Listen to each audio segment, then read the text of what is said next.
யாக்கோபு 4ஆம் அதிகாரம். உங்களுக்குள்ளே யுத்தங்களும் சண்டைகளும் எதினாலே வருகிறது? உங்கள் அவயவங்களில் போர் செய்கிற இச்சைகளினால் அல்லவா? நீங்கள் இச்சித்தும் உங்களுக்கு கிடைக்கவில்லை. நீங்கள் கொலை செய்தும் பொறாமை உள்ளவர்களாயிருந்தும் அடையக்கூடாமல் போகிறீர்கள். நீங்கள் சண்டையும் யுத்தம் பண்ணியும் நீங்கள் விண்ணப்பம் பண்ணாமல் இருக்கிறதுனாலே உங்களுக்கு சித்திக்கிறதில்லை. நீங்கள் விண்ணப்பம் பண்ணியும் உங்கள் இச்சைகளை நிறைவேற்றும்படி செலவழிக்க வேண்டுமென்று தகாத விதமாய் விண்ணப்பம் பண்ணுகிறபடியினால் பெற்றுக்கொள்ளாமல் இருக்கிறீர்கள். விபசாரிகளே, உலக சிநேகம் தேவனுக்கு விரோதமான பகை என்று அறியீர்களா?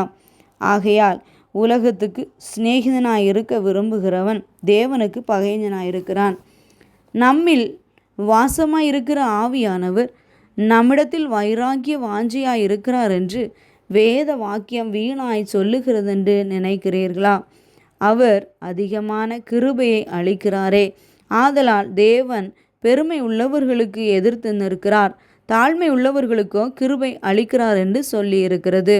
ஆகையால் தேவனுக்கு கீழ்ப்படிந்திருங்கள், பிசாசுக்கு எதிர்த்து நில்லுங்கள், அப்பொழுது அவன் உங்களை விட்டு ஓடிப்போவான்.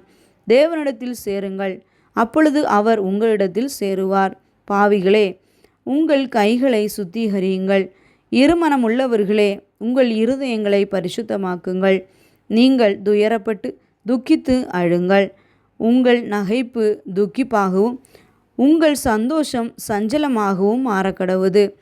கர்த்தருக்கு முன்பாக தாழ்மைப்படுங்கள், அப்பொழுது அவர் உங்களை உயர்த்துவார். சகோதரரே, ஒருவருக்கொருவர் விரோதமாய் பேசாதிருங்கள். சகோதரனுக்கு விரோதமாய் பேசி தன் சகோதரனை குற்றப்படுத்துகிறவன் நியாயப்பிரமாணத்திற்கு விரோதமாய் பேசி நியாயப்பிரமாணத்தை குற்றப்படுத்துகிறான். நியாயப்பிரமாணத்தை குற்றப்படுத்துவாயானால் நீ நியாயப்பிரமாணத்தின்படி செய்கிறவனாயிராமல் அதற்கு நியாயாதிபதியாயிருப்பாய்.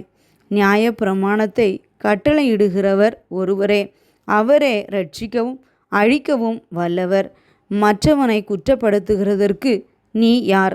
மேலும் நாங்கள் இன்றைக்கு அல்லது நாளைக்கு இன்ன பட்டணத்திற்கு போய் அங்கே 1 வருஷம் தங்கி வியாபாரம் செய்து சம்பாத்தியம் பண்ணுவோம் என்கிறவர்களே, கேளுங்கள். நாளைக்கு நடப்பது உங்களுக்கு தெரியாதே. உங்கள் ஜீவன் எப்படிப்பட்டது? கொஞ்ச காலம் தோன்றி பின்பு தோன்றாமல் போகிற புகையை போல் இருக்கிறதே.